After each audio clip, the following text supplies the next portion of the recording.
The ball drops. The defense closes in. You strike it perfectly, right into the camera. That's the fantasy. But the reality of international football is a math problem that almost nobody solves.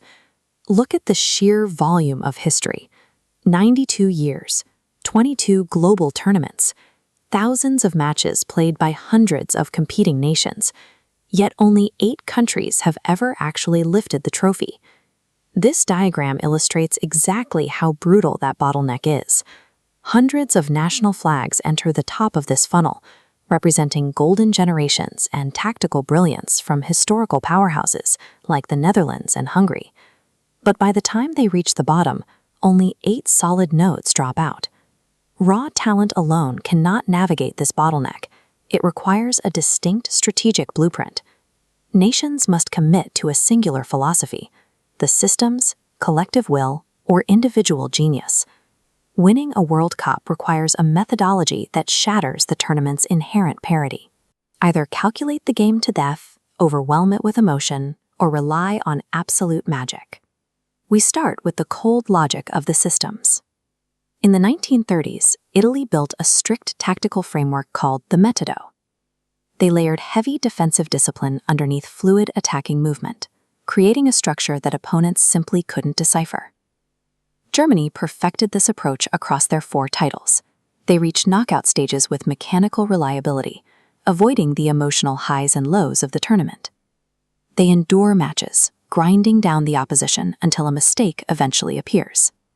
In 2014, Germany faced the host nation, Brazil, in the semifinal. They systematically dismantled them 7-1, turning a highly emotional match into an arithmetic exercise.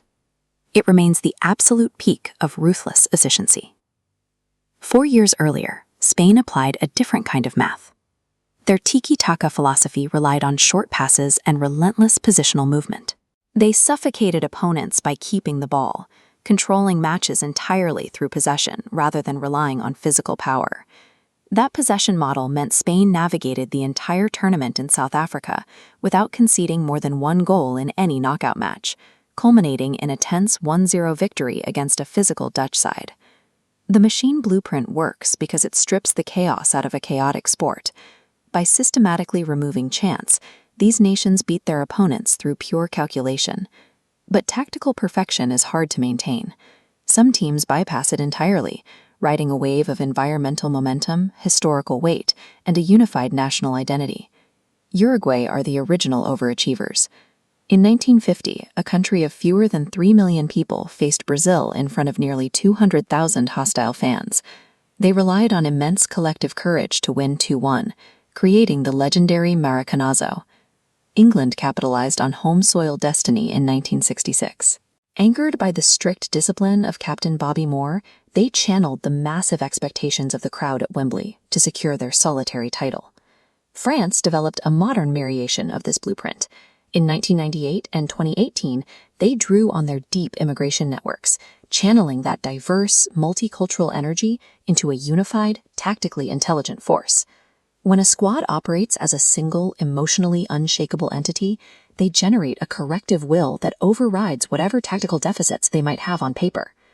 Then there is the rarest path, teams that abandon structure entirely and rely on the singular artistry of an individual.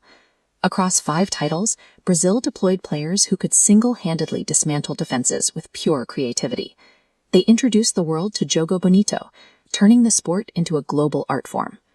After a devastating physical and mental collapse before the 1998 final, Brazilian striker Ronaldo spent 4 years rebuilding his body. He arrived in 2002 to score 8 goals, win the Golden Boot, and secure absolute personal redemption. Yet no country relies on this messianic blueprint quite like Argentina.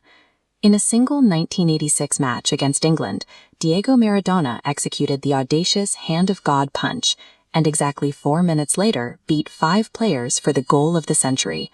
He delivered what stands as the greatest individual tournament performance in history. 36 years later, a 35-year-old Lionel Messi sank into his final tournament carrying the exact same weight of expectation. In a chaotic final against France, Messi dragged his team across the finish line, completing a story that felt almost deliberately scripted by the sport itself. The God's blueprint is dangerous. It relies entirely on the emergence of a once-in-a-generation anomaly. You cannot plan for it, and you certainly cannot manufacture it. These 8 nations established the tactical and psychological benchmarks that define modern international football.